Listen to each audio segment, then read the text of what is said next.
Eu sou o professor Noedir Stolf, chefe de equipe de cirurgia cardíaca aqui da Beneficência Portuguesa e professor titular da Universidade de São Paulo. Nós estamos abrindo o ciclo de reuniões do Núcleo de Cardiologia com um tema de extraordinária importância, que é a dissecção aórtica, uma doença potencialmente muito grave e que exige um diagnóstico preciso e uma conduta, às vezes, com uma brevidade muito grande.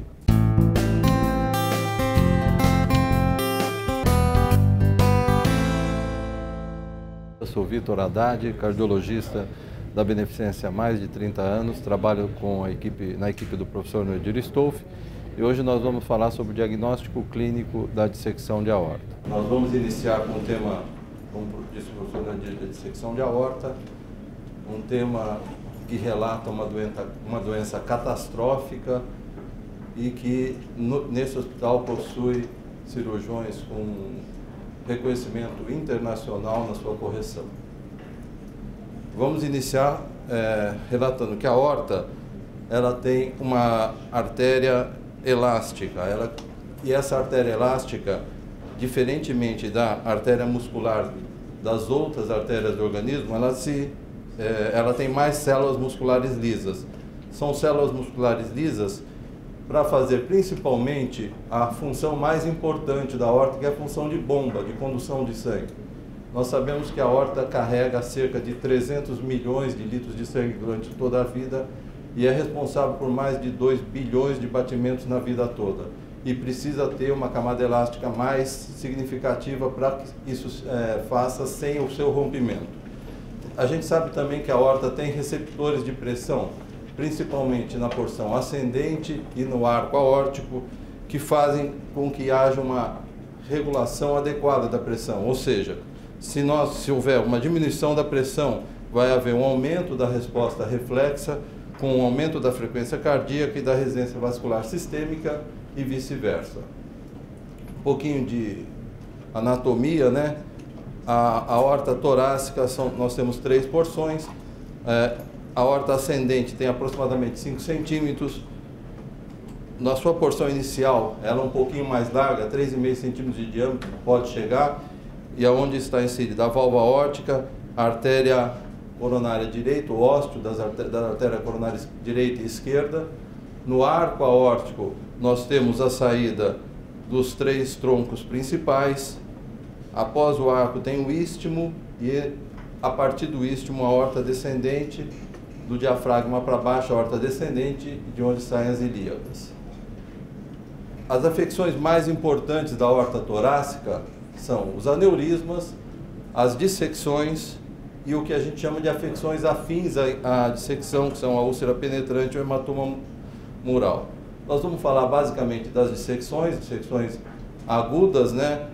Que através de uma laceração do revestimento da íntima da artéria, o sangue vai penetrar na camada média, vai delaminar a camada média e formar uma dupla luz, com luz verdadeira e luz falsa, que pode chegar das porções iniciais até a aorta distal, a aorta abdominal. Aqui uma lâmina de uma dissecção na camada média da aorta. E é interessante lembrar que a dissecção da aorta não é tão novo, assim, vamos dizer, não é tão recentemente estudada. Desde 1761, Nichols fez a primeira publicação sobre a dissecção de aorta na autópsia. Em 1826, Laennec descreveu pela primeira vez o que ele chamou de aneurisma dissecante de aorta. Quase 100 anos depois, foram publicadas alterações histológicas da necrose cística da média. 5 anos após, 1935, Gurin fez a primeira tentativa cirúrgica na correção de aorta abdominal. E 20 anos após, o Dr. DeBake e Cooley publicaram os primeiros relatos de correção cirúrgica da aorta torácica.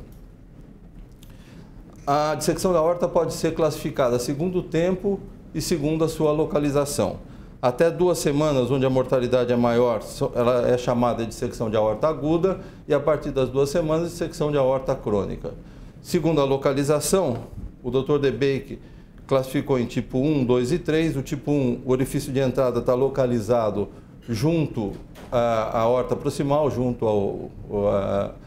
na aorta proximal, e a dissecção se estende distalmente até a aorta descendente. Na dissecção tipo 2 de DeBake, o orifício de entrada está na aorta proximal e a dissecção se estende na aorta ascendente. Tipo 3, o orifício de entrada na aorta distal e ela se estende distalmente. A tipo 1 e tipo 2 são chamadas de tipo A de Stanford e a tipo 3, tipo B ou distal de Stanford. É uma doença não tão incomum. 7.000 novos casos são diagnosticados por ano nos Estados Unidos. A incidência é 2:1 no sexo masculino. Em geral, a idade a partir da 6ª década de vida. E é interessante lembrar que 75% dos pacientes têm um quadro de hipertensão não controlada. Das dissecções de aorta, 65% delas se encontram na aorta ascendente, 20% na descendente, 10%, graças a Deus para os cirurgiões, no arco aórtico, 5% na aorta abdominal.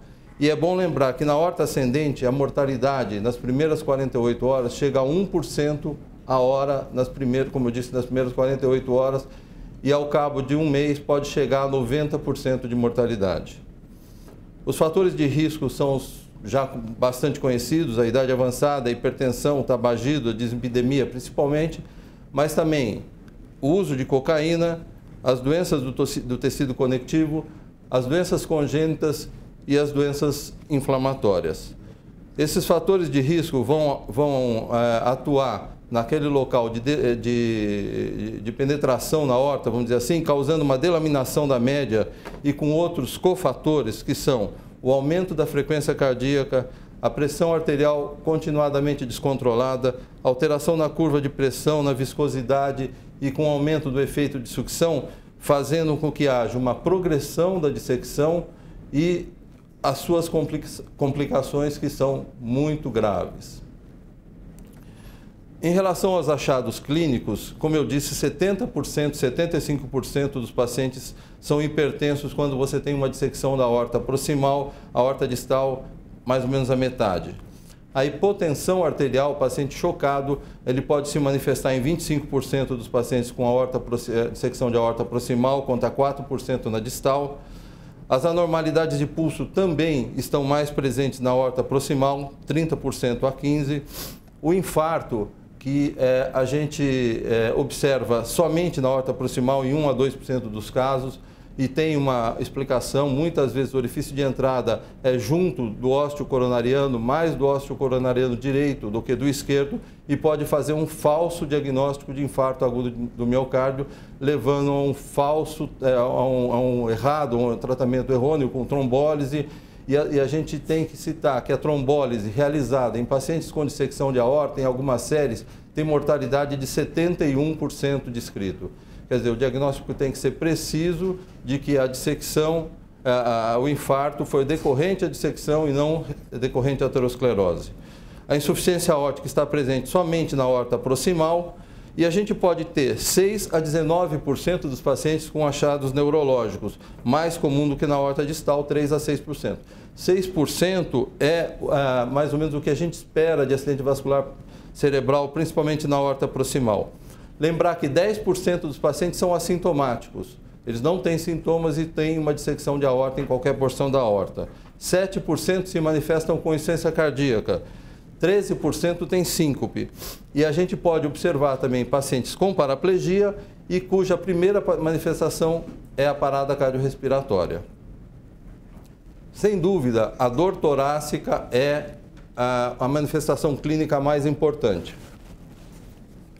É uma dor lancinante, é uma dor que que dá uma sensação de facada, com sudorese, com náusea e que tem um sentimento de morte iminente correndo junto dessa dor. E ela vai se localizar, principalmente, dependendo da localização da dissecção, no tórax. Se for uma dissecção tipo 1, a gente vai ter mais na face superior do tórax, irradiada para o pescoço e dorso. Nas dissecções localizadas em aorta proximal, ela irradia menos para o dorso, ela é mais para a face anterior do tórax. Nas dissecções tipo 3, ela vai ser um pouco menos para o tórax, na porção mais baixa do tórax, e na região dorsal e lombar, podendo se irradiar para os membros inferiores. E nós podemos ter também comprometimento dos ramos aórticos, comprometimentos parciais, comprometimentos total, com oclusão total, que vão causar isquemia miocárdica, isquemia cerebral, isquemia medular, mesentérica, isquemia renal, isquemia de membros e assimetria de pulsos sem qualquer isquemia presente. A rotura é outra manifestação e pode apresentar derrame pericárdico, pleural e rotura para o mediastino ou para o reto peritônio. E a insuficiência da válvula aórtica vai estar presente, como eu disse anteriormente, em alguns casos, e esse paciente a gente pode observar a presença ou não da insuficiência cardíaca. Isso vai depender do grau de insuficiência, do grau de acometimento, do desabamento da cúspide da válvula aórtica decorrente da dissecção. Em relação ao exame físico, muitas vezes esse exame físico é muito pobre. A gente vai ter somente um paciente se apresentando com dor e com uma crise hipertensiva.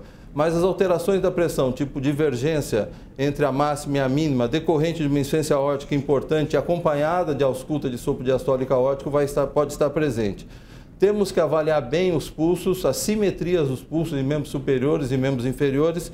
Temos que avaliar manifestações neurológicas. Eu disse a vocês, muitas vezes o paciente se apresenta com um AVC e está acometido por uma dissecção de aorta proximal. É menos comum a síndrome da veia cava, as massas cervicais pulsáteis, a síndrome de Horner. Algumas vezes tem pacientes com febre de origem indeterminada e com quadro de hemoptise. O diagnóstico diferencial tem que ser feito principalmente com o infarto inferior, com mais cuidado do que o infarto anterior, com embolia pulmonar, com as doenças agudas do esôfago, com estrangulamento paraesofagiano, isquemia mesentérica e aneurisma sintomático da aorta sem dissecção. O eletrocardiograma é um exame realmente que não nos traz muitos dados. Nós temos que ficar mais atento naqueles pacientes com infarto em parede inferior, com supradesnivelamento em parede inferior, algumas vezes em parede anterior, mais comumente em parede inferior. A radiografia de tórax, que segundo as descrições pode ter até 90% de alteração, deve ser sempre comparativa. É um exame que isoladamente a gente não usa para fazer diagnóstico de dissecção de aorta, mas ele tem que ser comparativo sempre com relação ao contorno aórtico, com alargamento do mediastino superior e com presença de derrame pericárdico e pleural que não existia anteriormente. Em relação ao exame laboratorial, nós vamos solicitar nos pacientes que estão sob suspeita de dissecção de aorta o exame laboratorial completo, com hemograma, com análise da função renal, com enzimas cardíacas. Mas um exame que chama atenção e que a partir de 2009 a gente pode utilizar é o dedímero. Séries com cortes acima de 400 nanogramas por mililitro nos dá uma sensibilidade de 99% e uma especificidade de 34%. Ou seja, com o exame negativo, tem uma chance muito próxima de zero desse paciente estar sendo acometido por uma dissecção de aorta. Sem dúvida, os exames mais importantes para o diagnóstico de insuficiência aórtica são os exames de imagem, né? E os exames de imagem iniciam-se pelo ecocardiograma, o eco transtorácico e o eco transesofágico. A gente vê que o eco transtorácico tem uma sensibilidade e uma especificidade inferior ao eco transesofágico, mas tem o lado de ser um exame facilmente, que você pode ter em qualquer local. A máquina não é caro, mas é examinador dependente. Se você tiver um médico com mais experiência, você vai ter um diagnóstico mais rápido e melhor do que aquele local que você não tem um profissional gabaritado. A angiotomografia tem uma sensibilidade que chega a 100% e uma especificidade também próxima de 100%. Depois o Dr. Douglas vai nos falar sobre a angiotomografia. A ressonância nuclear magnética tem uma sensibilidade e especificidade muito boa, mas a captação da imagem é um pouco mais demorada e é um exame cuja aparelhagem ainda é mais cara. E a gente tem que lembrar ainda da ortografia, que um pouco, está em desuso, é um exame mais invasivo e com a chegada da angiotomo está sendo muito pouco utilizada. Aqui algumas imagens cedidas pelo Dr. Henry. Essa é uma imagem que mostra por que o eco transtorácico não é tão importante, tem uma sensibilidade tão grande, especificidade tão grande, tem alguns pontos em que você pode não ter o diagnóstico de dissecção de aorta confirmada. Aqui uma imagem de um aneurisma de aorta, aneurisma sem dissecção. Aqui uma imagem do arco aórtico, de um arco aórtico normal. A aorta descendente normal também visibilizada. Aqui nós temos uma dissecção de aorta proximal, que é melhor visibilizada no eixo curto. E aqui uma dissecção de aorta descendente, avaliada pelo eco, que a gente também observa o orifício de reentrada. Vamos falar rapidamente sobre o hematoma intramural e a úlcera penetrante, que é um tema bem interessante, que realmente a gente não sabe se é uma dissecção atípica, se é ou não mais benigna, se é uma forma precursora que a gente acha que é da dissecção típica. O hematoma intramural, ele é a ruptura da vasa vasória da aorta e evolui para delaminação, para ruptura e para regressão do próprio hematoma. O importante é que o manejo tem que ser semelhante ao da dissecção de aorta, é um manejo mais agressivo. Em relação à úlcera penetrante, são placas ateromatosas que vão ulcerar penetrando por meio da íntima até a camada média. E eles vão evoluir para uma formação de um pseudoaneurisma sem o acometimento da adventícia, pelo aneurisma verdadeiro transmural, podem evoluir para uma dissecção aórtica clássica ou formar um aneurisma sacular e fusiforme. Rapidamente a gente vai falar alguma coisinha sobre tratamento, né? Esse paciente tem que ser sempre levado à unidade de tratamento intensivo, monitorização de perto de frequência, pulso, ritmo, débito cardíaco, a dor tem que ser eliminada e com isso usar morfina, e a gente tem que ter o tratamento baseado no controle da velocidade de ejeção e da pressão arterial, com beta-bloqueador e nitroprusiato de sódio, tentando manter uma pressão média ao redor de 70 milímetros de mercúrio. O tratamento cirúrgico que vai ser falado pelo Dr. Januário, a gente tem a indicação baseada na própria doença, nas associações da doença, que são as disfunções aórtica, etc., e naqueles pacientes assintomáticos também, dependendo do tamanho da aorta. Obrigado.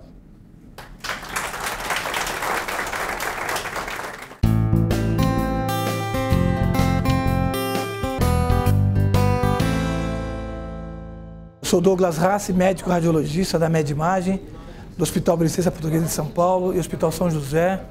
A minha palestra é sobre doenças da aorta, basicamente aneurisma, dissecção e úlcera penetrante aterosclerótica. Vou falar a parte de imagem nas doenças da aorta. Então, basicamente, considerando alguns residentes aqui presentes na plateia, é interessante te lembrar a anatomia da parede da aorta, que nós observamos desde a íntima até a adventícia, identificando-se na camada média os pequenos vasos vasórum, e a partir daqui a gente entende algumas complicações que acontecem na aorta, desde uma hipertensão arterial, rompe o vaso vasórum e leva hematoma intramural, sem comunicação da verdadeira com a falsa luz, ou eventualmente uma dissecção de aorta, onde começa a ter fluxo na camada média. Lembrando do Laplace, quanto maior a tensão superficial na parede do vaso, maior o calibre, maior a chance de ruptura, e a partir daí a gente já começa a falar dos aneurismas fusiformes e saculares, lembrando que o fusiforme vai ser uma dilatação concêntrica e o sacular excêntrica, entretanto as três camadas estão envolvidas, e a partir daí a tomografia computadorizada tem um papel incrível na caracterização das doenças da aorta, um pouco mais confortável que a ressonância magnética, porque é um exame muito mais rápido, prático, disponível em vários serviços desse Brasil, e a gente consegue buscar o diagnóstico de maneira correta. Já a ressonância magnética é um método sem radiação ionizante, ele também tem um papel importante. A dificuldade que é um método um pouco mais... tem um ritual para fazer esse exame, tem que ter o electrogate adequado, uma condição do paciente imobilizado, ele não pode mexer durante o exame. Então, sem dúvida nenhuma, o CT Multislice é disparado o método de escolha, na minha opinião, quando você quer ter uma visão da aorta como um todo, tanto torácica quanto abdominal, e o acesso retroperitoneal muito superior em relação à ressonância pelos próprios artefatos. E aí eu tenho uma segurança para estudar o bulbo da aorta na CT Multislice com reconstruções tridimensionais. Eu vejo muito bem a origem das artérias coronárias, o plano valvar, uma maneira muito segura. Claro que a ressonância magnética vai auxiliar a estudar o plano valvar aórtico, as suas imagens funcionais, a ressonância ela é muito boa para isso. Aqui um exemplo do aneurisma do seio de Valsalva, excêntrico, pegando mais o lado direito, e foi para a cirurgia, aqui a imagem do professor Januário, onde foi corrigido esse aneurisma de Valsalva. Ectasia anulaórtica, outra entidade, que também a gente consegue fazer o diferencial associado ao Marfan, onde vai ter um problema do anel fibroso, do bulbo da aorta, que vai dar aspecto piriforme da aorta. Dentre as divisões das formações aneurismáticas da aorta, nós temos os fusiformes, temos os saculares. É importante nós sabermos diferenciar quando você vai chamar de sacular, quando você vai chamar de úlcera penetrante e quando você vai chamar de aneurisma fusiforme. Esse é o paciente com rouquidão, foi pensado em uma massa mediastinal com provável comprometimento do nervo laringeu recorrente, e na verdade era uma aneurisma sacular insinuando na cadeia subaórtica, antiga janela aórtica pulmonar, que foi tratado com prótese autoexpansiva. Nós temos o radiologista tem um papel importante para chamar o aneurisma, se ele é estável ou não, e tem algumas dicas que vão autorizar a nós aconselhar o cirurgião, fala, puxa, esse aneurisma ele é instável, merece uma intervenção com uma certa emergência, como por exemplo aqui. Se nós observarmos esse caso de aneurisma fusiforme da aorta, a pergunta que eu faço, cadê a íntima, cadê a média e cadê a adventícia? Então a íntima, eu procuro a placa aterosclerótica. Então na ponta da seta está a íntima.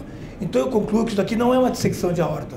Isso aqui é um trombo mural, aqui está a íntima, e esse trombo mural está com uma úlcera-like, quer dizer, tem um buraco nesse trombo mural, que o contraste intravenoso começou a entrar nele, então é um trombo mural instável, uma úlcera-like lesion, quer dizer, 30% evolui esse paciente. Então esse é um aneurisma instável, que a gente fica desconfortável de fazer apenas o controle evolutivo, mas que merece um tratamento um pouco mais urgente do que habitual. O outro sinal de aneurisma instável é quando você tem a pergunta, cadê a íntima? A íntima está aqui, na ponta da seta, essa placa aterosclerótica. Então isso aqui é a íntima, nós temos a média adventícia, o que está para dentro é a luz, é um trombo mural instável com conteúdo hemático, que é o sinal do crescente. Esse sinal do crescente a literatura chama de eminência de ruptura. Eu discordo um pouco desse termo, eu prefiro falar aneurisma instável, porque nós tivemos vários pacientes idosos que tinham trombo mural hemático e fizeram o controle evolutivo e o aneurisma não rompeu. Mas é um aneurisma instável, e esse caso estava roto. Como eu sei que está roto? Eu vejo hematoma no espaço pararenal anterior. Então, no exame sem contraste intravenoso, apenas uma varrida de 5 segundos no abdômen, eu vi o hematoma hiperdenso, aneurisma instável e o hematoma no espaço pararenal anterior. Se o paciente estiver hemodinamicamente instável, é da mesa do CT para o centro cirúrgico.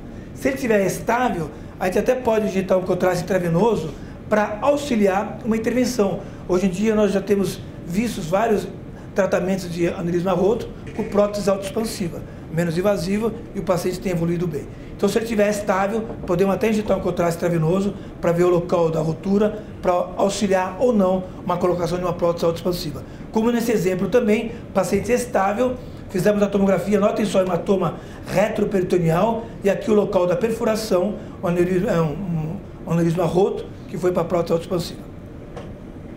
A literatura tem outras nomenclaturas de pseudoaneurismas, de falsos aneurismas. Eu gosto de usar o termo pseudoaneurisma na aorta traumática. Aquele acidente clássico de cinto de segurança, que dá a extensão do ligamento arterioso e dá essa imagem típica de pseudoaneurisma pós-trauma, acidente automobilístico. E alguns puristas diferenciam o pseudo do falso aneurisma. O falso aneurisma você vai usar quando as 3 camadas estão doentes, não tem adventícia segurando, é apenas um trombo hemático, um coágulo segurando esse fluxo. Isso é muito típico aonde? Pós-cateterismo, na braquial ou na femoral comum, em exame de coronária, onde dá esse falso aneurisma, quer dizer, passou, o estudo fez a intervenção, rompeu as 3 camadas, extravasa sangue, fica um fluxo e o próprio hematoma tenta conter esse fluxo. Então esse é o falso aneurisma.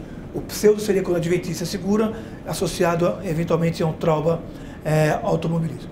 Eu não vou perder tempo com doenças inflamatórias da aorta, que nós vamos ficar mais em aneurisma de dissecção. Aqui mais os exemplos do Januário. O papel do radiologista seria você delimitar aonde está o aneurisma, quais são as medidas do seu colo proximal, distal, a extensão do aneurisma. todas as informações muito agradáveis que o cirurgião gosta de receber para auxiliar a seleção terapêutica adequada. E isso a imagem indiscutivelmente faz muito bem. Tá? A gente tem imagens maravilhosas de angiocentese multislide que fica extremamente confortável a seleção terapêutica nesses pacientes. Não só na infrarrenal, como na descendente também nós temos por obrigação o radiologista oferecer todas as medidas de colo proximal, colo distal, ou de aneurisma, ou de uma dissecção. Aqui um exemplo de um paciente que tinha uma dissecção tipo B, onde foi colocada uma prótese autoexpansiva, com o primeiro anel vazado, sem ocluir a subclave esquerda, com excelente sucesso terapêutico. Crawford escreveu em 91 os tipos de aneurismas que pegam tanto a torácica descendente quanto a infrarrenal, lembrando que nós temos o Crawford tipo 1 que vai da subclávia até a mesentérica superior, o 2 até a infrarrenal, o 3 é do meio da descendente até a infrarrenal e o 4 o diafragma para baixo. Nós temos aqui um exemplo do tipo 1 de Crawford, pegando da descendente até a mesentérica superior, que o professor Januário também foi para a cirurgia e com excelente evolução desse paciente. Hoje em dia, só se fala em stent, em próteses autoexpansivas, com tidos bons resultados a colocação dessa prótese e sem dúvida nenhuma, tanto no aneurisma quanto na dissecção tipo B de Stanford, que pega depois da subclave esquerda até estendendo-se para a ilíaca comum ou não, a prótese autoexpansiva tem um papel incrível na terapêutica desses pacientes e a tomografia computadorizada e ressonância magnética tem um papel interessantíssimo nas complicações desta prótese, quando você coloca e tem um sinal de endofuga ou não. Então, nota aqui uma prótese autoexpansiva, corrigindo um aneurisma de aorta, sucesso absoluto, nós temos fluxo livre na luz, aqui está o aramado, e fora do aramado você não tem nenhuma complicação. Então, notem só os exemplos de prótese expansiva, sem dúvida nenhuma o método de escolha é o CT, a ressonância magnética, existem algumas próteses que podem ir para a ressonância, mas as próteses, principalmente as brasileiras, elas dão um artefato importante da ressonância magnética, que fica essa imagem preta. Então, se o paciente tem prótese autoexpansiva, o CT multislide é o próximo passo. Dependendo de algumas próteses, a ressonância magnética permite o estudo. Úlcera penetrante aterosclerótica é quando a ulceração ultrapassa o plano da íntima e começa a entrar na média até chegar à adventícia ou não, e na úlcera penetrante, além do contraste ultrapassar o plano da íntima, eu tenho que ter associado hematoma na camada média, não apenas só ultrapassar o plano, tem que ter o hematoma. Então, aqui é uma imagem típica, paciente, idoso, sexo masculino, história pregressa e tabagismo, isso é clássico. Identifiquei o segmento descendente da aorta, com muita placa aterosclerótica. Identifiquei essa imagem, não vou falar que isso é aneurisma saccular, não vou falar que isso é aneurisma fusiforme, que é uma dissecção. Isto é uma úlcera penetrante aterosclerótica, no paciente com aterosclerótica, idoso, tabagista, geralmente sexo masculino, é a imagem clássica. E note o que eu falei, olha só, cadê a íntima? Essa é a calcificação. Então, se o buraco ultrapassou o plano da íntima, isso é uma úlcera penetrante e não uma placa ulcerada. Além de ter ultrapassado o plano da íntima, eu associo que a presença de hematoma ao redor desse fluxo, hematoma na camada média. Então, isto é a imagem clássica da úlcera penetrante aterosclerótica. Íntima calcificada, o furo ultrapassou o plano da íntima, tem fluxo e tem hematoma ao redor. No segmento descendente, tabagista, típico do paciente com muita placa aterosclerótica. E aí o sucesso da prótese autoexpansiva, acabou o fluxo da úlcera, só ficou hematoma, um excelente resultado terapêutico. Um outro exemplo de uma complicação, onde foi colocada uma prótese autoexpansiva e chama atenção um fluxo fora da prótese. A pergunta é, isso é porosidade? Isso é fratura de prótese? A gente achou que era uma fratura da prótese expansiva, aí foi optado por uma reoperação com uma prótese de Dacron e uma reimplantação dos vasos supraórticos. Meu tempo está acabando, a hora que acabar pode me interromper. Eu só vou entrar nos endofugas, acho que vale a pena, porque a última aula desse curso de cardio eu falei mais das imagens de aneurisma de dissecção, eu queria falar das endofugas. O tipo 1, isso é muito importante a gente interpretar, é quando o fluxo, a endofuga ocorre no terço proximal da prótese ou terço distal. Esse tipo de endofuga é muito comum. Notem só, foi colocada uma prótese expansiva no paciente com aneurisma de aorta tóraco-abdominal, mais descendente, que foi colocada a prótese. Notem só, o fluxo no saco aneurismático. Só que esse fluxo está no terço proximal da apóstase. Então é o tipo 1 de endofuga. Olha o plano sagital, como você entende melhor a imagem. A prótese é autoexpansiva, só que ela ficou curta. Então o fluxo voltou para o saco aneurismático. Então, para corrigir isso, temos que colocar mais uma prótese para resolver esse problema. Então aí foi colocado pré-tratamento, e aqui o pós-tratamento, mais um aramado, e resolveu esse tipo de fuga, tipo 1. No caso 1B, porque pegou o terço distal da prótese. Se fosse o terço proximal, era tipo 1A. Aqui outro exemplo clássico, prótese curta, aqui na artéria ilíaca comum, e a ilíaca interna começa a mandar fluxo para o saco aneurismático. Outro tipo clássico, prótese curta, isso aqui não se faz mais, prótese aorta-órtica, geralmente a maioria é bifurcada, para evitar essas endofugas tipo 1B. O outro tipo de endofuga seria esse. A ilíaca interna, quando você coloca a prótese bifurcada, geralmente você oclui a ilíaca interna para evitar fluxo retrógrado. E aqui não foi ocluído, então jogou fluxo para o saco aneurismático nesse paciente com stent tanto na descendente quanto o tipo bifurcado aorto-biilíaco. Um outro tipo de endofuga, tipo 2, que é fluxo retrógrado de artérias lombares, renais acessórias, intercostais, mesentérica inferior, brônquicas e subclave esquerda. Qualquer uma dessas artérias, você coloca a prótese expansiva, olha que interessante, na ponta da cesta está a artéria mesentérica inferior, que a natureza é sábia, arcada de Riolan, começa a mandar fluxo na cólica esquerda, mesentérica inferior, e o fluxo fica retrógrado e começa a jogar fluxo no saco aneurismático. Então, o saco aneurismático, que eu queria que estivesse totalmente trombosado, começa a receber fluxo retrógrado na mesentérica inferior. Olha só, o fluxo retrógrado na mesentérica inferior, no saco aneurismático, numa prótese aorto-bilíaca. O que fazer? Geralmente faz um follow-up, um controle de 6 meses, para ver se essa artéria oclui espontaneamente. Se não ocluir, alguns colegas gostam de embolizar essa mesentérica inferior, principalmente se tiver evolução, aumento da dimensão do saco aneurismático. Isso ocorre com lombares, intercostais, brônquicas, subclave esquerda, fluxo retrógrado para o saco aneurismático e assim por diante. Então é o bom senso a gente tentar interpretar, saber se o saco aneurismático está crescendo ou não através de controles por imagem, ou por ultrassom, ou por CT multislide. Pacientes jovens é legal fazer um follow-up por ultrassom por causa da radiação ionizante. Os pacientes acima de 50 anos de idade, a gente tem feito follow-up por CT multislide.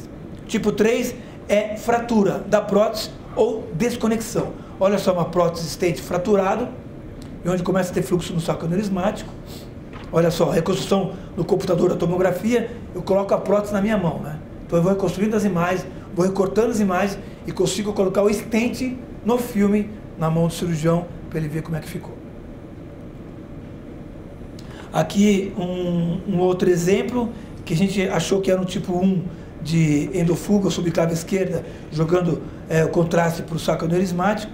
Na verdade, tinha duas coisas, tinha uma fratura de prótese, no segundo anel vazado, aqui estava o fluxo na falsa luz. E aí foi feito o quê? Foi colocado, aqui está o local da fratura, endolíquido tipo 3, e foi tentado fazer a correção nesse paciente com uma outra prótese. Então colocou uma outra prótese pequena para evitar o fluxo no saco aneurismático. O tipo 4 de fratura, são muitos exemplos, só para acabar, é porosidade. O que seria a porosidade? Seria as próteses autoexpansivas, ela tem um tecido de politetrafluoretileno que ele adere na íntima para promover o processo inflamatório e dar mais aderência da prótese. Às vezes esse tecido, ele vem com problema de fábrica e essa porosidade que é normal ter, ela é um pouco mais do que habitual. Então vai dar esses contrastes discretos fora do vaso, esses contrastes aqui, que nada mais é que porosidade do tipo 4 do stent. Então notem só, porosidade, extravasa um pouco de contraste do saco aneurismático. Essa porosidade você pode fazer um controle evolutivo para ver se vai progredir ou não. E o último tipo de endofuga, tipo 5, para acabar a aula, é quando o radiologista não demonstra o local da endofuga. Não é 1, não é tipo 2, não é tipo 3, não é tipo 4. Ou ele não demonstrou, a gente não consegue enxergar, ou é um higroma aórtico. O que é o higroma aórtico? É essa situação. Quando você tem um líquido no saco aneurismático, aqui é o primeiro CT, um ano depois, olha o saco aneurismático como cresceu demais, e eu ainda não consegui demonstrar a causa dessa endofuga. Então isso é o tipo 5. Esses pacientes podem, conteúdo linfático, entrar no saco aneurismático e isso distender o saco aneurismático. A ressonância magnética mostra, esse paciente podia ir para a ressonância magnética, porque era uma prótese que permitia para a ressonância. Nota atenção, sequência T1, tinha um líquido sinal de água, e T2 discretamente hiperintenso. Esse paciente foi para drenagem de saco aneurismático e veio tudo linfa, tudo higroma aórtico. Então é raro acontecer o tipo 5, mas é importante saber a tua existência. Então, na verdade, tanto CT musculares, ressonância magnética, ultrassom, são excelentes métodos para tentar identificar a causa e dar a nomenclatura correta. É um aneurisma, é uma dissecção, é um hematoma, é uma úlcera penetrante, e tentar auxiliar ao cirurgião, ao clínico, a conduta correta. Os diferentes tipos de imagem vão trazer informações distintas e complementares na busca do diagnóstico correto. Obrigado.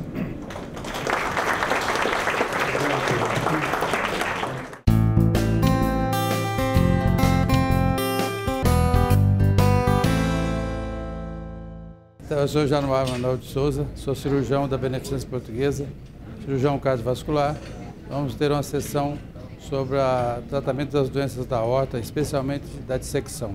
É um assunto muito importante, uma doença muito grave, mas que tratada, diagnosticada a tempo e tratada adequadamente pode ter uma evolução muito satisfatória. O tema que foi me conferido foi a falar sobre o tratamento das dissecções da aorta. Então, a dissecção da aorta nós temos a dissecção tipo A, em que o tratamento cirúrgico imediato.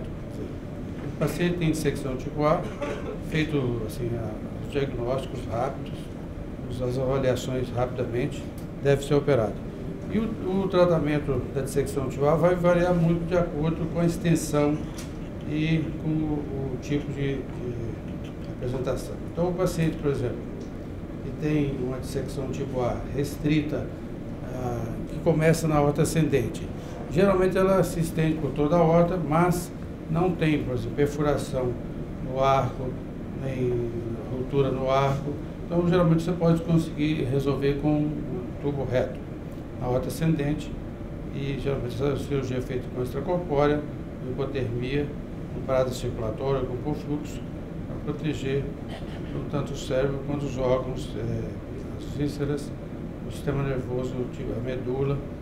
Então nós temos que ter um cuidado muito grande na correção, para não deixar resto de aorta rasgada, doente. Então, nós, há muitos anos, a gente já não pinça a aorta, por exemplo. Então, a aorta é aberta com hipotermia profunda e a parada circulatória ou hipofluxo cerebral. Muitas vezes, a lesão da parte sinusal da aorta é muito intensa, uma lesão da válvula, ou o paciente já tem, às vezes, uma válvula com defeito, uma válvula bicúspide, uma válvula estenótica, uma válvula insuficiente. Muitas vezes nós temos que usar um tubo valvulado com reimplante das coronárias. Isso aqui também é um dado que interessa muito ao cirurgião. Muitas vezes, o reimplante da coronária é difícil, ou às vezes até impossível, você vai fazer uma anastomose ruim, ou você faça logo duas pontes ou 3 pontes para sair da situação de dificuldade. E a cirurgia híbrida, que está muito em voga hoje, para várias situações, é muito útil na dissecção, onde há envolvimento do arco, da ruptura do arco e da aorta descendente. Então, você pode, com o auxílio de uma endoprótese, corrigir o arco, selar o arco, selar a aorta descendente, implantar os vasos braquicefálicos e sair de uma situação difícil. Quando a dissecção é tipo B, quando são não complicados, normalmente o tratamento é clínico. E a mortalidade com tratamento clínico é muito menor do que com o tratamento cirúrgico convencional. Com o aparecimento das endopróteses, passou-se a tratar alguns casos, mesmo não complicados, com endoprótese. Por quê? Porque a evolução a longo prazo desses pacientes não complicados, muitas vezes se complicam com aneurisma tóraco-abdominal, com aneurisma da aorta descendente, de difícil tratamento posteriormente. Então, muitas vezes, especialmente pacientes jovens, pacientes que já têm a aorta descendente um pouco dilatada, justifica a colocação de uma endoprótese. No tipo B, quando o paciente é complicado, então se trata da maneira cirúrgica. Hoje em dia, a maior parte das vezes, tratamento endovascular. Mas, em algumas situações, se pode usar também a cirurgia convencional. E a cirurgia híbrida, nesse caso, se adapta, tem sido utilizado bastante, porque muitas vezes você não tem um bom lugar para assentar uma endoprótese. Então você, embora tenha a aorta ascendente normal, você pode, normal para não dissecada, você pode utilizar, fazer uma operação. Você abre com extracorpórea, trata o arco aórtico, fechando para o subclave ou mesmo a carota, revascularizando na operação e colocando uma endoprótese numa situação mais favorável.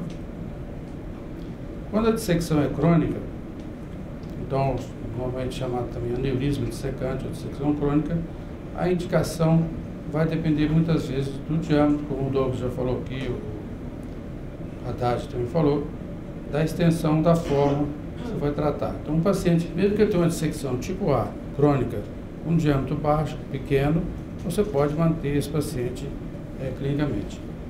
E, especialmente, nós vemos muito pacientes idosos, pacientes com mais de 80 anos, que esses pacientes têm uma dissecção crônica que às vezes foi assintomática, não tem um diagnóstico de dissecção aguda, faz-se um exame, um eco, etc.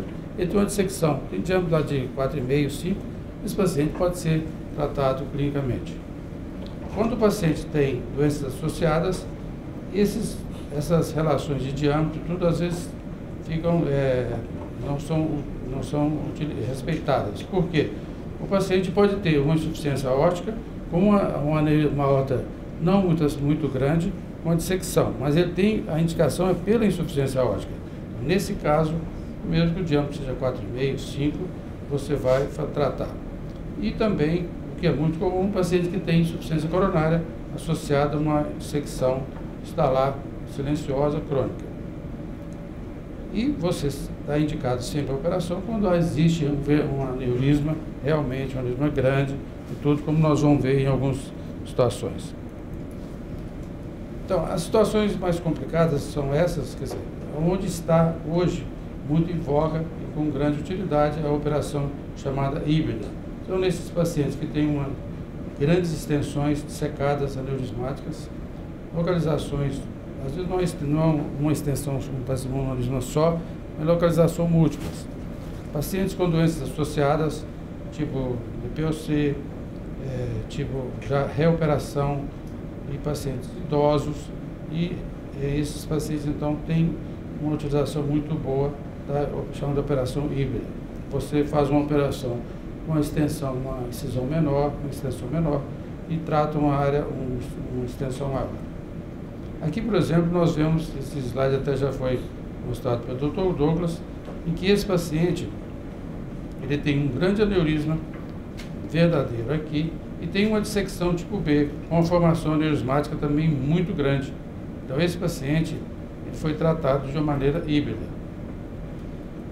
Aqui nós vemos, então, a utilização de uma endoprótese no arco, na aorta descendente, um tubo foi suturado nessa endoprótese na parede, ele foi invertido, foi exteriorizado, foram reimplantados os vasos braquicefálicos nesse tubo e anastomosado na raiz aórtica.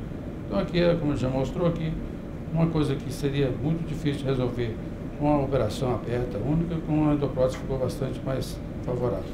Ou esse paciente que tem uma dissecção crônica e ela não tinha história de uma dissecção aguda, e apareceu nessa situação já com insuficiência cardíaca, com insuficiência respiratória, com um diâmetro de 120 milímetros, e foi corrigido também com circulação extracorpórea, hipotermia, baixo fluxo cerebral e com a correção tanto da aorta ascendente como do arco com tubo e deixando-se uma endoprótese na aorta descendente. Isso é muito importante porque se esses pacientes muitas vezes dilatam a parte distal e você tem então um local para instalar uma endoprótese facilmente.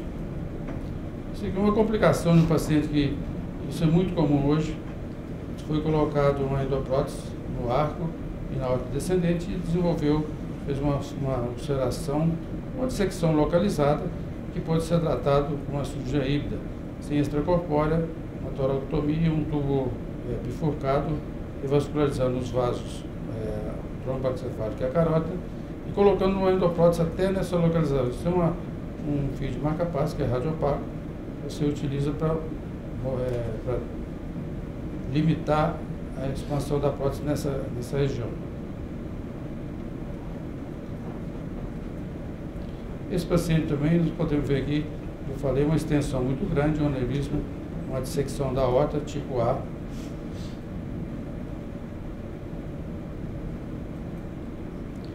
E que esse paciente tinha um aneurisma já abdominal que, com a dissecção, ocluiu a aorta.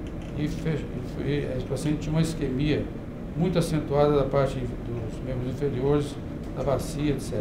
Esse paciente chegou chocado, etc. E foi tratado, então, inicialmente, corrigimos a aorta ascendente, aqui está vendo, e a aorta abdominal, o aneurisma tóraco-abdominal, foi feita embolectomia, etc. Uma segunda operação, foi tratado, então, o arco aórtico e a aorta descendente, aqui com tubo, reimplante e endoprótese. Numa terceira operação, foi colocado, então, uma outra endoprótese, corrigindo toda a aorta descendente, e numa quarta operação, a parte tóraco-abdominal com reimplante das artérias viscerais. Esse aqui é um paciente também, de Marfan, paciente relativamente jovem, que tinha sido 7 anos antes operado, com um tubo valvulado com reimplante. Isso aqui demonstra muitas coisas. E esse paciente seguramente não foi seguido adequadamente, ou por culpa dele, ou por falta de orientação. Então ele desenvolveu um aneurisma de toda a aorta. Então foi corrigido inicialmente aqui com perfusão pela carótida esquerda, e a carótida direita dissecada, e corrigido a aorta ascendente, o arco, reimplantados o braquicefálico, a carótida esquerda, ligada à subclávia e deixado uma endoprótese na aorta descendente. Então, nós vemos aqui o resultado após a primeira operação. Ele tinha esse aneurisma muito grande, tóraco abdominal, foi corrigido, aberto, com reimplante aqui dos vasos viscerais até a bifurcação. Foi deixado um pequeno segmento na aorta torácica e foi depois corrigido com uma endoprótese. Isso por quê? Porque naquela operação, e a gente ia ligar tudo, nós deixamos esse segmento porque mantivemos as intercostais, evitando assim uma paraplegia. Outro paciente também, que isso é comum, um paciente que tinha um aneurisma abdominal, cujos 2 irmãos nós já tínhamos operado de aneurisma abdominal, mas ele não fazia controle. Ele começou com uma dor torácica, passou a fazer acupuntura, massagem, etc. E ele tinha esse grande aneurisma dissecante. Então foi corrigido, então, a aorta torácica, toda ela com endoprótese. E nós vemos endoprótese, aqui um estudo pós-operatório imediato, e ficou esse aneurisma abdominal que também tinha indicação cirúrgica. Então nós corrigimos esse aneurisma com a cirurgia aberta e que o resultado final ficou bastante adequado. Agora, esse paciente tem que ser visto periodicamente, porque essa região está dissecada e pode haver uma dilatação. E nós corrigimos também de uma maneira em etapas. Corrigimos primeiro, na primeira cirurgia, realmente a maior dilatação era na aorta proximal. E não havia possibilidade de fazer endoprótese porque havia um envolvimento da subclave e da carótida. Então foi colocado um tubo inicialmente. Era um paciente de pouco mais de 40 anos, também portador de síndrome de Marfan. Na segunda etapa, foi corrigido então a parte tóraco-abdominal com implantes viscerais. Essa paciente a gente tinha ideia de começar a operação aqui, mas havia uma aderência muito grande do pulmão, então nós secamos a aorta mais abaixo, mais distal, fizemos a correção então da parte tóraco-abdominal e depois implantamos uma endoprótese nesse segmento, uma coisa bem simples. Aqui nós temos então o resultado final, aqui o reimplante das viscerais. A ilíaca esquerda era muito aneurismática, então o tubo foi colocado na ilíaca direita e foi tirado um ramo para a ilíaca esquerda. Aqui também é uma complicação tardia de uma endoprótese, num aneurisma que houve uma dissecção proximal. Isso hoje é bastante comum, nós vemos essa situação. Então, esse paciente foi corrigida com extracorpórea, que nós vemos uma perfusão carótida jugular, abertura do tórax, grande ruptura. São pacientes que têm realmente, esse que o Douglas mostrou, quer dizer, uma situação de iminente ruptura, porque forma-se uma como se fosse um pseudoneurismo. Aqui nós vemos o resultado do tubo, reimplante dos vasos braquicefálicos. Aqui o pós-operatório. Então, de janeiro, nós começamos a usar a endoprótese em janeiro de 2003 e agora até outubro desse ano foram 1.000 pacientes. A boa parte dos pacientes com utilização de operação híbrida. Isso aumenta cada dia mais. Evidentemente, esses pacientes têm uma mortalidade um pouco maior, porque realmente são pacientes mais graves, mais idosos, etc. Nos últimos anos, tem aumentado bastante a incidência de endoprótese. Aqui, por exemplo, nesse número de pacientes, menos da metade é operação convencional ou clássica e o resto utiliza-se alguma endoprótese. Aqui mostrando, isso aqui na época que eu junto com o Sérgio, nós no início da experiência tinha pouco, depois foi aumentando tremendamente, tanto por diagnóstico, idade dos pacientes, e maior experiência, etc. Então esse número chega a isso atualmente. Gostaria de mostrar aqui dois casos que eu acho interessante, que é mais ou menos uma coisa de exceção. Essa paciente aqui era uma paciente de 80 e poucos anos, e já operada de coronária, e que tinha esse grande aneurisma dissecante crônico. Mas nós vimos que havia aqui uma passagem limitada, então vislumbramos naquela época, isso faz 4 ou 5 anos, para colocar uma endoprótese aqui. Foi feita uma endoprótese sob medida, etc. Foi implantada na aorta ascendente. E essa paciente está viva até hoje e está bem do ponto de vista cardiovascular. Ela tem Alzheimer e tal. E recentemente nós tivemos um outro caso, era uma paciente também de 80 e poucos anos, dialítica crônica, com aneurisma da aorta abdominal em vias de ruptura e com aneurisma da aorta dissecante. Foi tratado primeiro a aorta abdominal, em seguida a aorta aneurisma dissecante. Muito obrigado.